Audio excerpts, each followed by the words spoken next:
Hey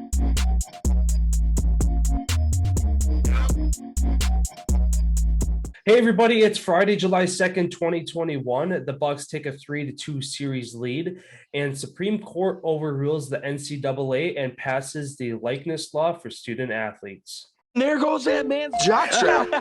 Oh my God, did you see that? America's team? Yeah, right. Oh, baby, it's a big day in sports. There's nothing like battling it out with your teammates all season long to go win a championship. Green Bay's got it this year.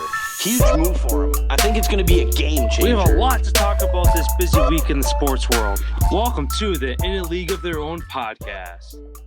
All right, again, everybody, welcome. It is Friday, holiday weekend just around the corner, but we got actually a decent amount to unpack for you guys today. So right away, jumping into it, I get to talk about the Cowboys for a little bit today. They are set to be this year's Hard Knocks team, for those who kind of follow that series on HBO, where they have a crew that go in and basically follow a team through camp. This is actually going to be the Cowboys' third appearance on that show. So, I mean, it's fun to watch if you're just looking for a little bit of extra content outside of your typical draft and regular season games and playoffs and all that kind of stuff. It's just another piece of content from the NFL, but it is the Cowboys, so take it as you will with that. It makes me wonder if you have to pay for HBO, since HBO is doing it. And I wonder if the teams actually have to pay HBO for them to come in and set up all their stuff.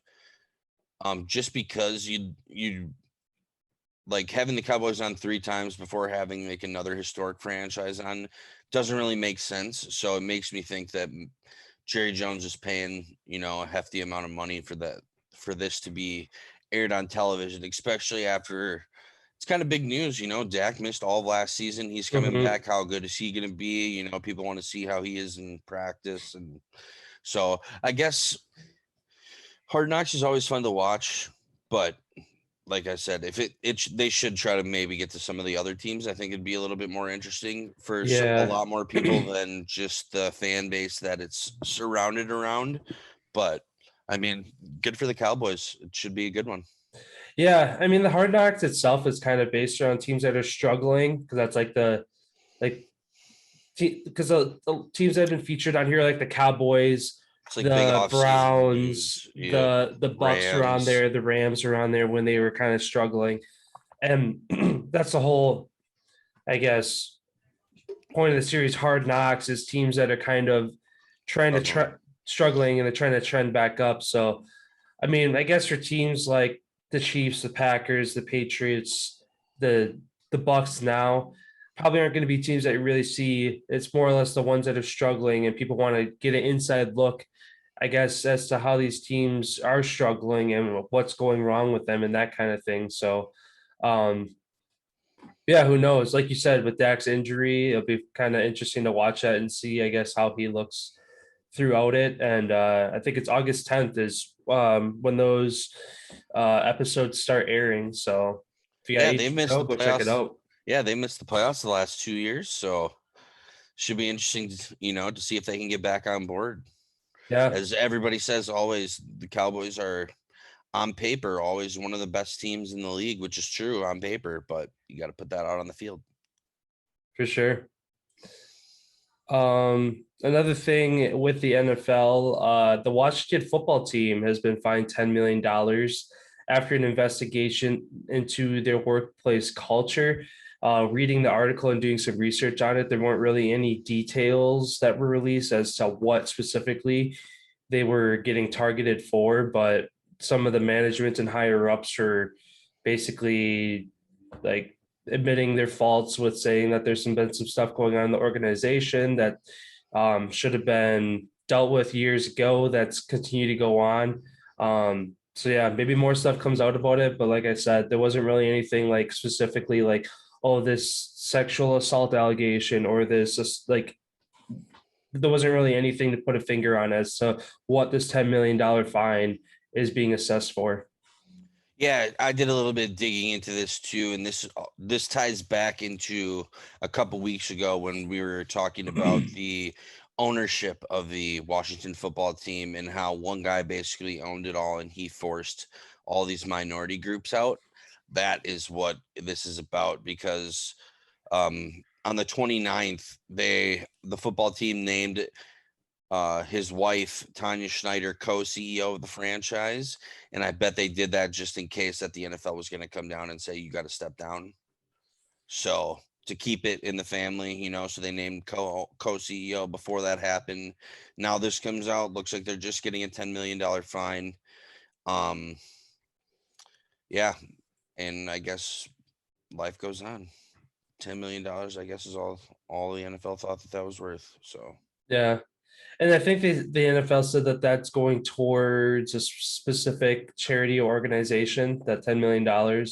But yeah, usually all the fines and all that stuff is usually all donated by the NFL to yeah. that. But that's the thing, is where those charities and stuff, where is that money actually going Mm-hmm. after that? You know, could it be coming straight back to the NFL? You know what I Yeah, mean? So, exactly.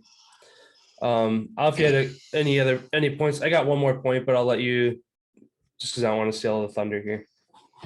yeah, I just won. Reggie Bush coming out recently and saying how he believes that he should have his Heisman Trophy and college statistics restored. I fully agree with that after they passed this law.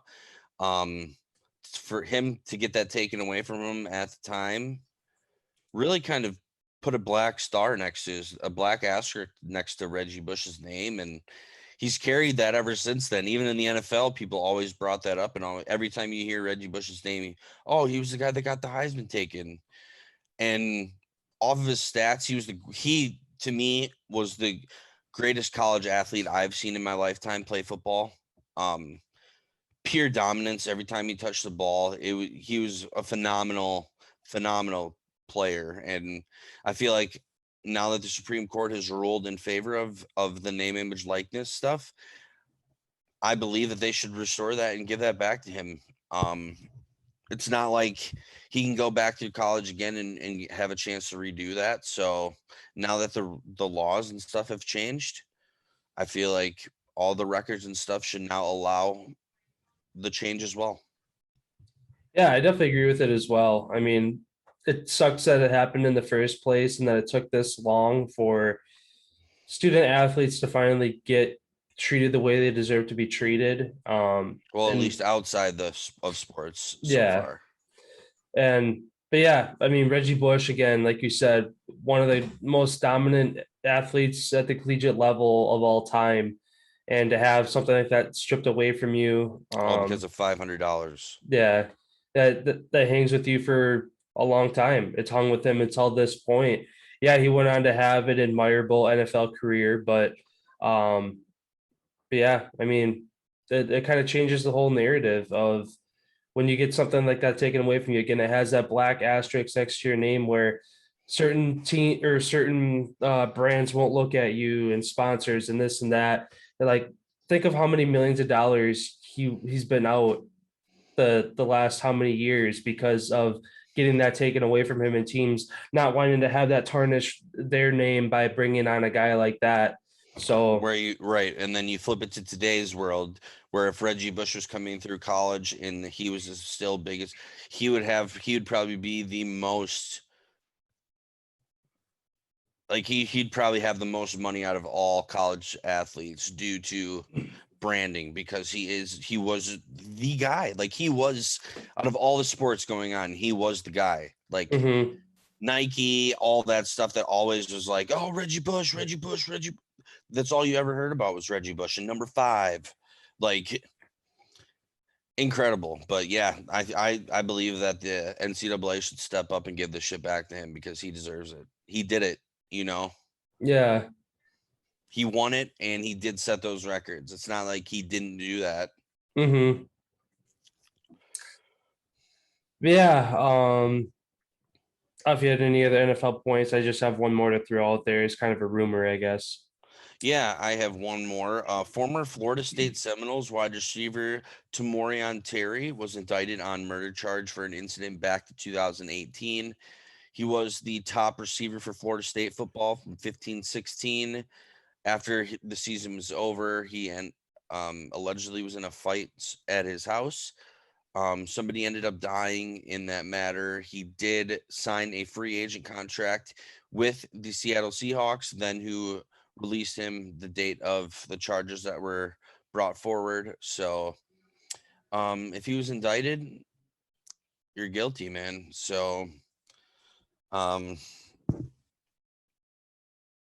I guess our hearts go out to the family, the guy who ended up dying, and our condolences are with you, and hope that this guy serves his time, and hopefully he can learn from what happened and hopefully become a better person on the other side of it. When you're in college, you're a young kid yet, so you got a lot of growing up to do yet. So hopefully he can grow up and learn from this, and like I said, become a better person on the other side. For sure. That's all I had. All right. And then the last point I had is just kind of ESPN's Jeremy Fowler came out and said that there is sources within the Green Bay Packers that are expecting Davante Adams to sit down and discuss a deal to make him the highest paid receiver in the NFL during this offseason. So, but I guess take that with a grain of salt because, again, with the whole Rodgers situation, I mean, obviously Rodgers would love to see Davante get paid, but at the same time, if they're not paying Rodgers and then they turn around and make Davante Adams the highest paid receiver in the NFL without first fixing the thing with Rodgers, that kind of puts a nail in the coffin with that, where they kind of need to address. I think they need to address Rodgers before they address Adams because Adams is still contracted through the 2021-2022 season. So yes, that's something that usually you want to have settled before the season ends when he becomes a free agent and other teams can start talking to him. But yeah, who knows? Or is this a part of Rodgers' stipulation of coming back? Saying, hey, you're locking him up for a long time. You're locking this guy. You're signing this guy. Maybe he's dictating the terms of, and the team is listening to him because originally he was presented a contract this offseason to extend contract extension. It was a 3-year extension, which he did not sign because of the Rodgers situation. So I feel like those guys are best buddies. They're a tandem. I feel like they know what's going on. So if you do see Adams sign a long-term extension here in Green Bay, you do see Aaron Rodgers coming back. If not, if he doesn't sign, then I'd say there's some trouble still happening because maybe this is just like a statement, like how he wanted to keep Kumaro and they let him go, where he goes, you're not letting him go. You're signing him to an extension. He's going to be the highest paid. You do that, then I'll come back. Maybe he wants him, he wants his number one guy for the rest of his career. So maybe that's what this is about. Yeah, and then another interesting thing actually with Davante Adams is that him and Derek Carr were teammates at Fresno State. And Derek Carr, earlier this week or last week, had talked about Davante Adams being the best receiver. Like he's like, there's no question right now, he's the number one receiver in the NFL. And because we used to be teammates, it'd be great to team back up again in the future. And Davante Adams was asked to comment on it as well, and he kind of said the same thing. And he said, and basically Adams said, you never know what the future holds. So if Green Bay doesn't re-sign him, that could be a landing spot for Davante Adams, kind of following Jordy Nelson's footsteps and going out to Vegas and teaming back up with Carr. And the funny thing about that is, would he be teaming up with Carr, or is that where Aaron Rodgers is going to go if he leaves? Yeah, you know what I mean? Yeah, that is one of the destinations that between there and Denver were kind of the two that were thrown up in the air for Rodgers to go. So, yeah, who knows? But I don't know. I'm still on the positive side of this whole thing. No news is good news, and I still think that they're hopeful working things out every day. And I say we see Rodgers in a Packers uniform by week 3. For sure. And then I guess the number for Adams to hit, looking at right now, DeAndre Hopkins is currently the highest paid receiver at $27 million a year. So if Adams does surpass that mark, you could be looking at 30 plus, which you're talking quarterback numbers at that point. So He um deserves it. yeah, for sure. And that's the thing too, like we've The talked only about knock before. that his only knock is his injuries, though. That is his Mhm. only knock on Devontae Adams. He gets turf toe, it seems like almost once a year, but that is also an injury that does come back. But like, yeah, for the most part, he's been one of the, if not the greatest wide receiver that the Packers have ever had, maybe. Mhm. A lot of people say Sterling Sharp was the greatest, but he got hurt, so you couldn't really know how good he truly would have been. And we've seen Adams for a long time now. People say, "Oh, it's because he had Aaron Rodgers as a quarterback." Well, Yeah, he yeah. did, but also he's still getting open. So Yeah. Um, so yeah, that's all I had on the NFL as well then. Moving on here then to the NBA. Great game 5 last night as the Bucks down the Hawks and take a 3-2 series lead. The Bucks were without Giannis. He was listed as doubtful for the game. Looked like he was moving around pretty well. The coaches thought he was moving around well as also, and then it came down to basically a doctor's decision saying, well, if you do play tonight, you're risking it not being able to play game 6, 7, or miss some time in the NBA finals if you guys make it. So in hindsight, it worked out. Bucks get the win without Giannis. And again, the Hawks are without Young.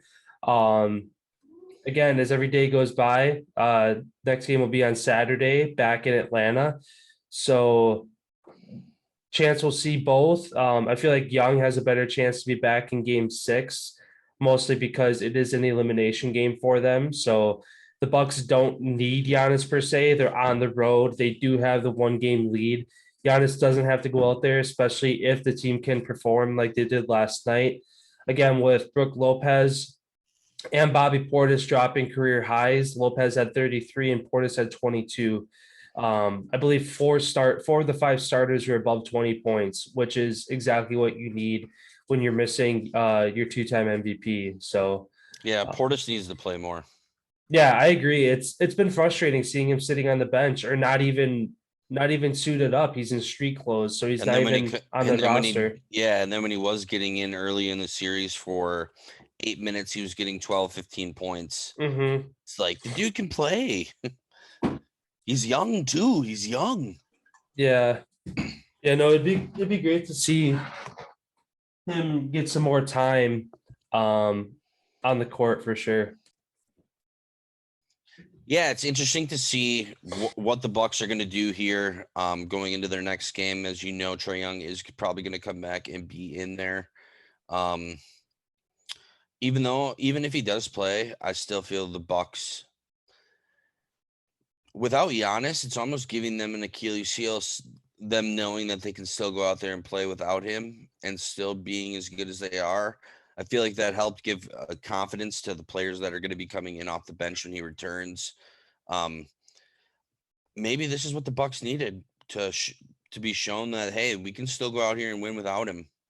So whether he's there or not, we're still a great team and we can win, which I definitely think if they play the way that they did last night, that they should win an NBA title this season. Yeah, I definitely agree. They looked like a championship team without their star player, playing all around team basketball. Lopez is finally playing in the paint, dunking, hook shots, layups, all that kind of stuff instead of trying to jack up threes, which he is a marble 3-point shooter for the size that he is. But when you're that big, I think he realized without Giannis, he's the only really big guy. I think the next biggest guy in the roster would be Middleton, who's like 6'7", 6'8". So he kind of realized he had to take the role of playing in the paint more. And hopefully last night, now that he had his career high, that he realized, hey, this is where I belong. This is where I'm most effective. And hopefully he stays down there because you got him and Giannis coming downhill. You got to pick one. Yeah, You can't really guard both. Yeah, the Bucks, the length that the Bucks have, the height that the Bucks have is a lot more than all these teams remaining. And like you said, two big guys down low. The other teams have one. They're gonna have to pick and choose who they take. They're probably gonna take Giannis, so that opens up Lopez to do exactly what he did last night, dropping those nice easy shots, layups, dunks within 5 feet of the basket. He showed that he's very good down there. For sure.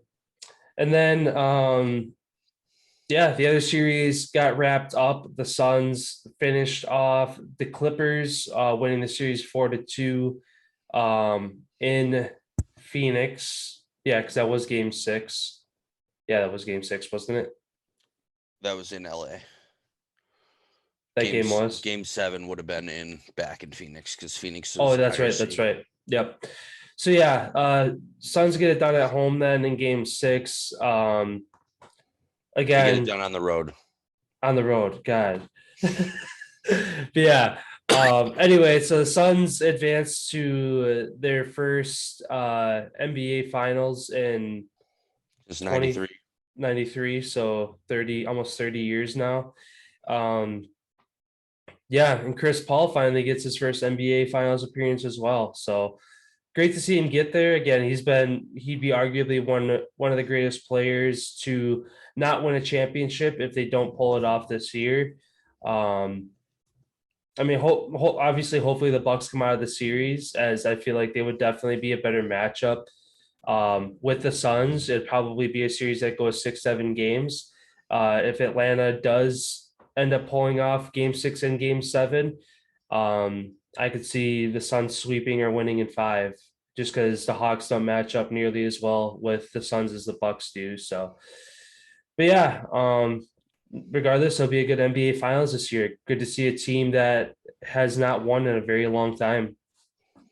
And it's awesome for Chris Paul to drop 41 points in the Clippers Stadium, where he was a huge part of that team, building that team to become what they are today. It was just awesome. And it was kind of funny. Skip, or no, it was Shannon that said this. That you know how Chris Paul has a steak farm commercials, and it's him and his brother Cliff. Mm-hmm. That was Cliff out there playing, and that wasn't Chris Paul. Because Chris Paul's talking to the, he's a nice guy talking to the ref. That was Cliff. He was chirping the other team. He was out there being nasty, getting in there, and clearly whatever he did to get under the skin of Patrick Beverley really worked. And going back to the replay, it looked like he was clucking at him like a chicken, and he came and just fucking shoved them right in the back there. But also at the same time, Suns, what are you doing when that's your superstar getting pushed in the back who potentially could have got really hurt? Somebody should have stepped in for Frank the Tank. You were right there, big guy. Just grab him, wrap him up something, or lay him out with a punch. You ain't getting in. You haven't seen any time on the floor all postseason. You're probably not going to. Take a shot for the team, dude. Show that you're a big team player. And that's what I would have done. If I know that I wasn't playing and wasn't going to jeopardize my minutes being out on the court, that was a prime opportunity to stand up for your teammates and show that, hey, nobody fucks with him. You know what I mean? Mm-hmm. But yeah, I was really surprised that nothing really happened after that. And, Paul George did his thing. He did as much as he could do. Kawhi not being there really does hurt that team, but hope for next year, hope next season that they can be back healthy. Hopefully everybody's healthy for the next postseason. Yeah, there's been a lot of way too many missing players. Up to 13 All-Stars. Mm-hmm. And there's been a lot of people coming down on the NBA, kind of blaming them for the whole thing of the shortened off season, the condensed schedule, a lot less nights off, all that kind of stuff. So, and people always like, oh, LeBron just sits out because he sits out because he wants to make sure that when he's out on the court, he can give 100%. Mm-hmm. Like, that's a part of being an athlete. If you can't give your best, you should let somebody go out there who can.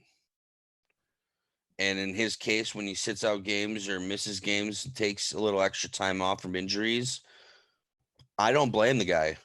Especially when you're getting to that old in your career, you really got to make sure that everything is really square and aware, because the older you get, one of those injuries, ACLs that you could have had when you were 20 years old, ain't going to come back and heal like it would Yeah. have when you were, 20 years ago. So, I mean, I don't know. I think the NBA really needs to look at the last offseason and really readdress how much time they are giving to these athletes, because basketball is a lot of wear and tear on your knees and ankles from all the jumping and back and all that stuff. So I don't know. It's going to be interesting to see what happens there. Yeah, I mean, given how they kind of went back-to-back seasons like they did, it does get them back on track to where they can start in October, kind of like a normal season now. Usually the Yeah, but NBA, that's only a couple months, dude. well, they usually only that's normal. Usually the finals would have been done like I don't know 3-4 weeks ago. Right, So but the it wasn't off a back-to-back season is what I'm saying. yeah, but I don't know. They'll basically be back close to normal as they can coming next season. They'll I basically think have it'll a month less. it'll probably Well, for the final two teams, they'll have the least amount of time, obviously. But yeah, my guess is that it's going to take like 2 or 3 years for it to balance back out if they're trying to get back on normal schedule. Just from all that extra wear and tear that the body's had to take. That doesn't go away. no, yeah. Once you take that on, you've carried that for forever. So, and then I have one last thing here on the NBA. Pretty interesting. What are the Minnesota Timberwolves going to do in the offseason here? They have no picks in the draft. They have no cap space on their roster. How does this team get any better, dude? I don't know, and they're still trying to figure out their ownership thing with Rodriguez and I can't remember the other guy's name, some tech mogul, I think. I thought they did. I thought that went through. No, they're still like negotiating stuff. As far last I looked, that was a couple weeks back though, so it could be finalized by now. But yeah, I think there was still some like fine details that needed to get sorted out yet. Um, but yeah, I don't know. Hopefully, you have a guy like that coming in that has been there and done that. I've all at the player level. Obviously, Rodriguez hasn't been the owner of a team prior to this, but yeah, it's a tough situation. But at the same time, when you're the GM, you're an executive, you're this guy, that guy in the box in the office. Um, these are situations you have to plan for and try to work around and try to be a relevant team for the following season. And they're not terrible. They got who they have. They had the first overall pick last year, and he was, I think, runner up in the rookie voting. So he had a decent year. And then obviously you got Carl Anthony Towns. So those are two guys you can kind of build a team around. Again, the cap space is an issue, so they can't go out and get anybody to add to that team. But I don't know. At the same time, when you have one of the best rookies and a, basically an all-star almost every year. He wasn't this past year, but yeah, you got to figure it out. That comes down to coaching. If you got two guys like that on that team and you're one of the worst teams in basketball. Yeah, so it looks like owner Glenn Taylor. So everything has been agreed on. It's just waiting for the deal to close. They're just waiting for all the paperwork to go through. So he sold the Timberwolves, Alex Rodriguez, and the guy who owns e-commerce. His name's Mark Lohr. Those two will take over the Minnesota Timberwolves and the WNBA Minnesota Lynx for $1.5 billion. So it just says the deal is expected to close around the week of July 1, which was yesterday. So I'm guessing next week, since this weekend's the 4th, that'll actually, all the paperwork will finally go through on that. So there we go. They got new ownership. Let's see what direction they go. Yeah, they can only Alex go up. Rodriguez is a champ. He's a champion. He knows how to play. Granted, he did get caught taking steroids, but everybody was doing steroids and shit. So I honestly personally believe that the MLB should let players use whatever substances they want to use, just because it's such a fine game where if one person's taking roids, everybody's going to take roids. So you're going to, you know what I mean? If there's a way to cheat, there's more than one person doing it. Yeah, exactly. And with all this shit on the ball and all that stuff, is really, a lot of people are stopping to watch baseball. I've heard their ratings are down to one of the lowest of all time. YouTube. People just can't stand all that shit. And baseball games already take a long time to begin with. It's like 3 hours. Mm-hmm. Golf events don't even take that long. So yeah, that's talking baseball.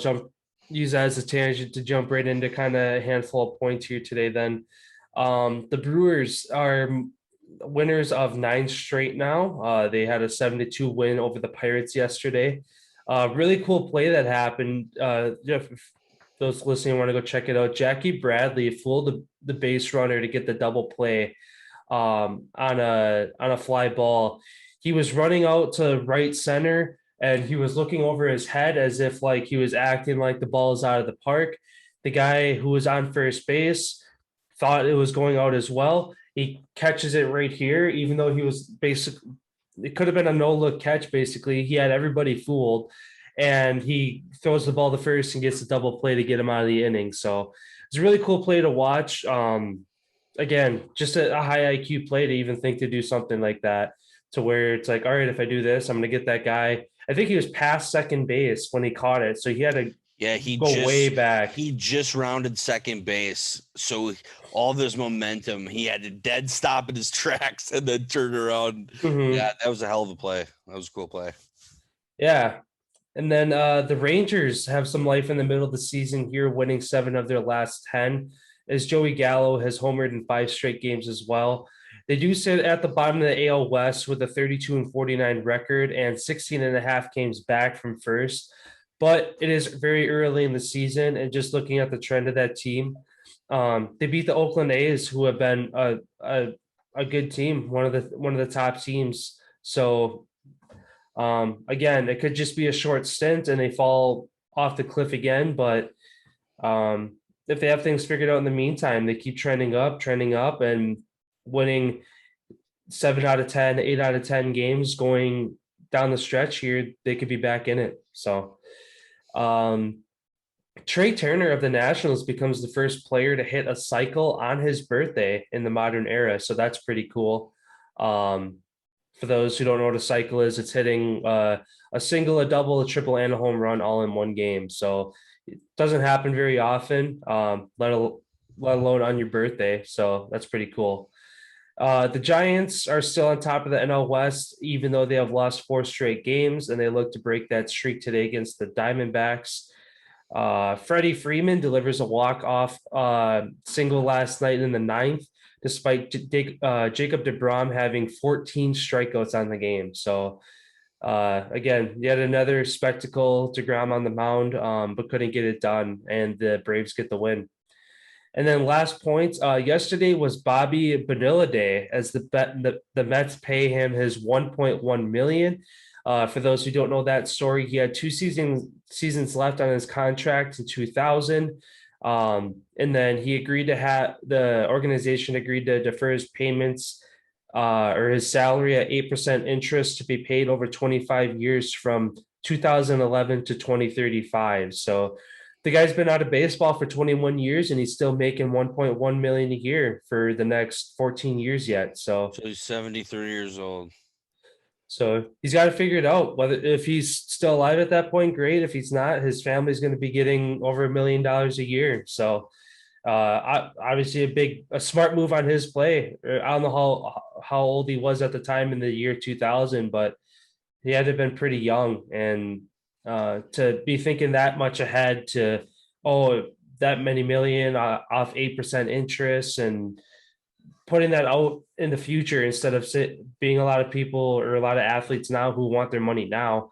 It's a smart move. So yeah, that's all I had for the MLB.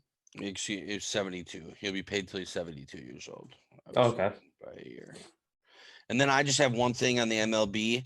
Vlad Guerrero Jr. becomes the youngest player to win the All-Star voting, a youngest player in MLB history. And I saw a cool post by his dad on Instagram, showing him as a little kid sitting next to dad at the home run derby, all that stuff. And it was just like, I used to take you to all the All-Star games. It's one thing that you look forward to all the time. Now you're the youngest player to ever win the All-Star voting. So shout out to him. That's awesome. Hopefully that if the Guerrero Jr. family name can continue to stay around baseball for a long time, that'd be pretty neat.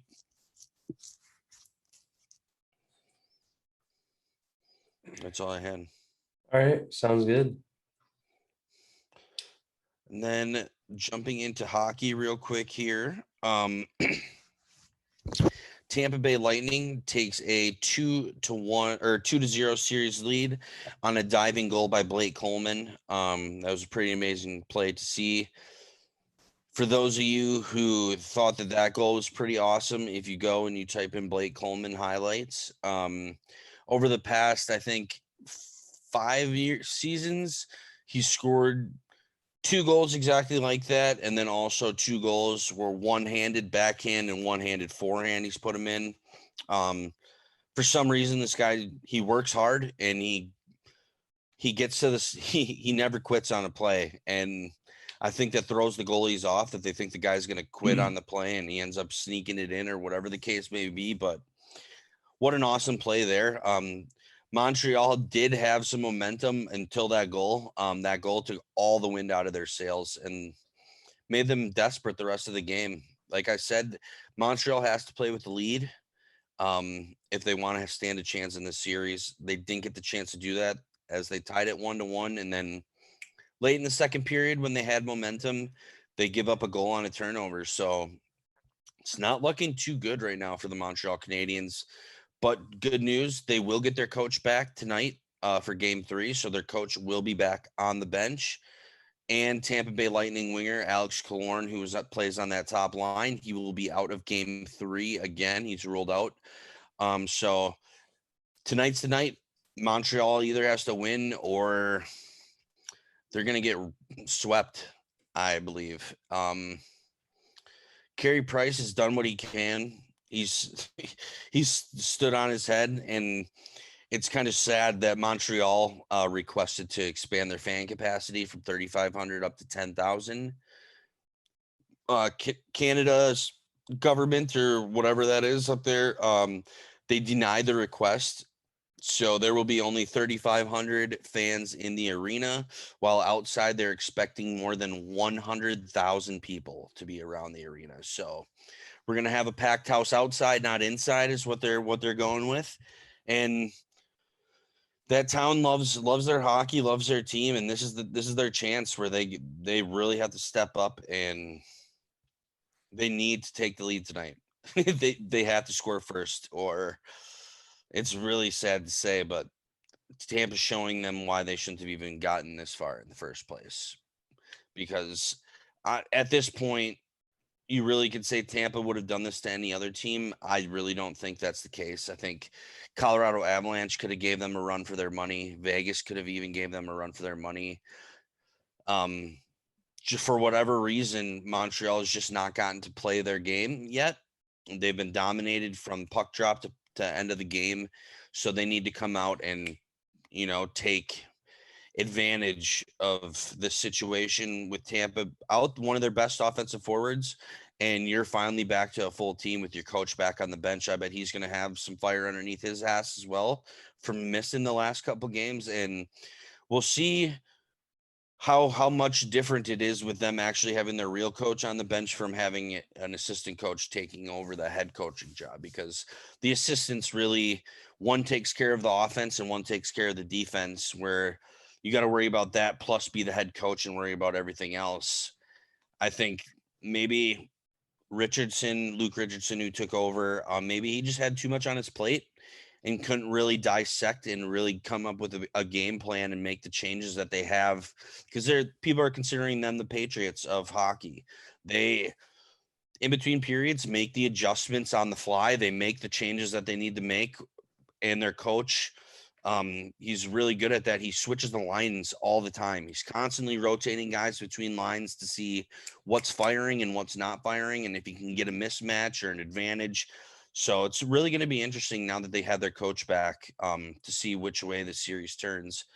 And that's really all going on. Besides, Nashville Predators trade Victor Arvidsson to the Los Angeles Kings for 2 draft picks. And then on his Instagram, he posted a picture of a thumbs down. So he's not too thrilled to be going over to the Kings as they're in a big rebuild here. And then the last thing is Jack Eichel and the Buffalo Sabres are close to a resolution on how to treat his neck injury. Buffalo's hoping that they can keep Eichel. It's not looking at the beginning of this. It looked like they weren't going to be back together again. The superstar was supposed to be going somewhere else, but now that they're close to a resolution on how they're going to be moving forward with treating his neck injury, I could see him potentially staying there. He is their captain. He was their biggest superstar that they've drafted in the past 20 years. So that's going to be interesting to see what happens as that. But that's really about it. Game 3 is tonight. Excited to see how that one goes. For sure. A couple points, I guess, left for today. One being, or I guess I'll start with golf. The Rocket Mortgage Classic is this weekend at the Detroit Golf Club, obviously in Detroit, Michigan. Davis Thompson led the way yesterday with a 9 under in the first round. That ties the course history. It was a 63 that he shot in the first round. He just got underway, I believe, a couple minutes ago. Looks like he's even through the first hole. But yeah, there's a couple guys 9 under. One Joaquin Nyman is 10 under right now. So looks like it's going to be one of those tournaments that ends 20 plus under as the final score. So yeah, that's what's going on over in the PGA for the weekend. I got a couple things on the golf as well. Bryson DeChambeau and his caddy are calling it quits. They are separating from each other after the end of after yesterday's round. I guess they sat down at dinner and had a meeting and said Bryson basically told him that this ain't working out anymore and they're going to go their separate ways. Thank you for what you've done, that type of thing. And Brooks Koepka immediately after goes on Instagram and posts a picture. Thank you, Caddy. You're the best. I love you. All this stuff, just trolling him super hard. So I love that Brooks keeps firing back at Bryson because Bryson seems like he's a big baby and he can't handle all of it. So yeah, I just thought that was pretty funny. And then also Mickelson, did you see what he did to Bryson's 8-iron in the practice round? Bryson was practicing and Phil took his 8-iron out of his bag and bent it over his leg just a little bit. So there's a little bow in it and he shoved it right back in his bag. Goes to use it, dude, and he shanked a shot and he was laughing so hard. And he's just like, dude, I bent your 8-iron. Oh my God. That's fucking awesome. Yeah, he probably had to buy him a new club, but he doesn't give a shit. But yeah, No. he just literally, Bryson was like hitting a different club and he literally looks at the camera, looks at his bag, pulls out the 8-iron, bends it, looks right back at the camera and shoves it right back in his bag, like without saying nothing. Oh, that's awesome. Yeah, it was good shit. That's it. That's all I got on that. Yeah. Besides, were we going to touch on the name, image, likeness a little bit? I thought we already did that with Reggie Bush. Well, I was just coming out to say that the NCAA clears up, just came out here. They cleared up a few things on this. So the board of directors suspends organization rules. So it looks like potential jerseys are going to be included in this. It's prohibiting organizations from selling the rights to their name, image, or likeness. So any image, jersey, something, picture that gets taken that is sold to a major company like ESPN, they have to buy. I'm pretty sure that they purchase all their footage or so that they can gain their access to film, all that stuff, and their photographers. All that now, if that includes your name and has your jersey or picture in there, you will now receive a part of that profit. So that's pretty cool. And over this next week, you're going to see so many athletes signing big money contracts with the companies that are now going to get behind athletes doing something because they can. Yeah, there's already been a couple. I know you mentioned one guy. one of the top basketball players. He signed a $2 million contract with it just says an American technology company, but people are saying that that's Apple, and they're just waiting to announce that. Then there was two sisters that also signed $1 million deal from Fresno. I don't think they were sisters. They might be sisters. I didn't really read the full story, but they signed a deal with Postmates for $1 million. So Oh, they said Boost Mobile. maybe it was Boost Mobile. That's what it was. I don't know why I said Postmates. But yeah, it was Boost Mobile, and they're posted on a picture in Times Square, all that type of stuff. So it's going to be interesting to see what happens here. As now these bigger colleges, these bigger schools are going to start getting a little bit more interest from kids that maybe would have potentially gone to a smaller school, saying, I can make a lot of money, enough money for the rest of my life if I go to a big school and sell my shit. You know what I mean? So I just think this is awesome.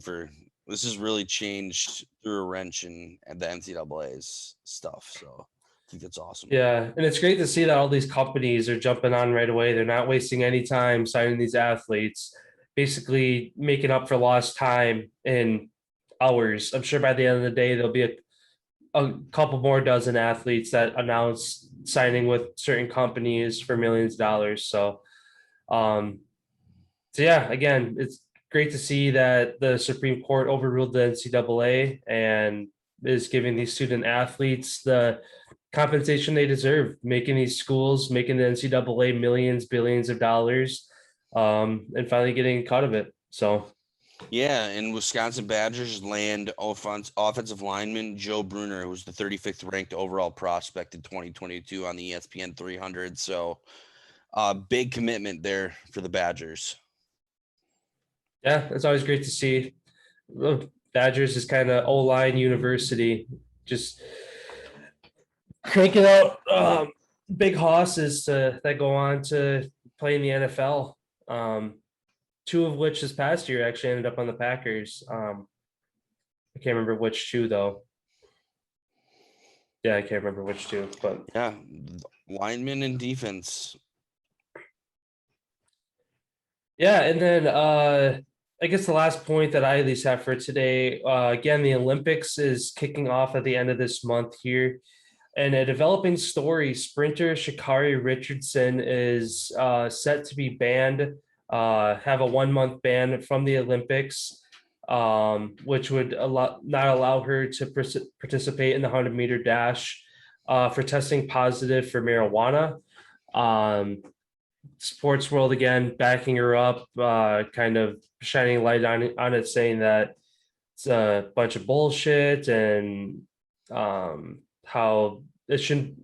I can't remember what one said. It's like, oh, now the Olympics are testing for performance deducers because they say marijuana decreases your productivity and decreases your like how good you can be at something. So it's like, why are they testing for something that it isn't giving the athlete a benefit? You know what I mean? They view it as something that's bad for the athlete. So why would they ban it if they think this person's making themselves worse? But yeah, it's kind of an ongoing thing, and it looks like she's going to get her banned, but we'll see. Yeah, it's not ongoing anymore. The United States Anti-Doping Agency confirms the suspension as of an hour ago. Oh, okay. So she will miss the 100 meters in the games, as her ban ends 2 days after it would be the women's 100-meter event.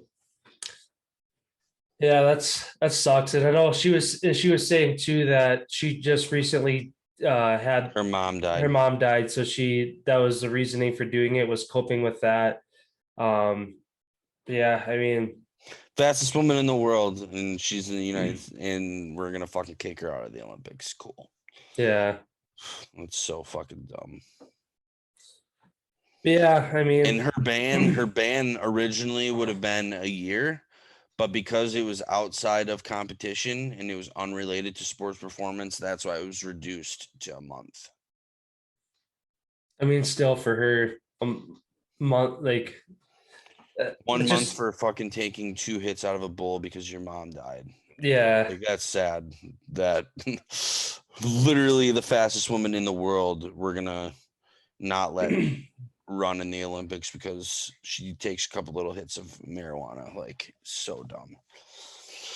So stupid. And the whole sports world is irated by this. And I've seen so many tweets and stuff on Instagram of just how this is the stupidest thing. And one of the best things that I heard was a lot of these people who are on this committee and stuff probably invest in THC companies and make fucking millions of dollars off them. But if somebody's going to use it, no, you can't do it, but I'll make the money off of it. It's like unbelievable. I think Dwayne Wade was the one that said that. Yeah, I think he was. Yeah, I mean, again, it sucks to see somebody working for years and years Their whole for life. I think 10 seconds to work for 10 seconds for a medal, and it gets stripped away for something that's not even gonna show up in her body in a day or two. So well, she's 21 years old, so this could have this could have been her only chance. Yeah, who knows? You're not getting faster as you get older. No. Tell you that. Unless you're Usain Bolt. Yeah, that guy, he was. Well, your prime, they say, is literally from 28 to 32, physically wise. Like, your body can. So, I guess she still does have a chance to do it for. She'd have one or two more. Yeah. Yeah. But still, that's so sad to see. That'd have been a gold medal. Yeah. That's all I had for today. I don't know if you had any other points to throw out there. No, I didn't have anything really. Thank you everybody for stopping by. Don't forget to follow us, like, subscribe on all of our social media platforms. We'd really appreciate it. Apple Podcasts, Google Podcasts, Spotify, anywhere with Anchor. Also, don't forget to click the 5 stars on the rating. It helps boost us up the charts due to the algorithm. So we'd really appreciate that.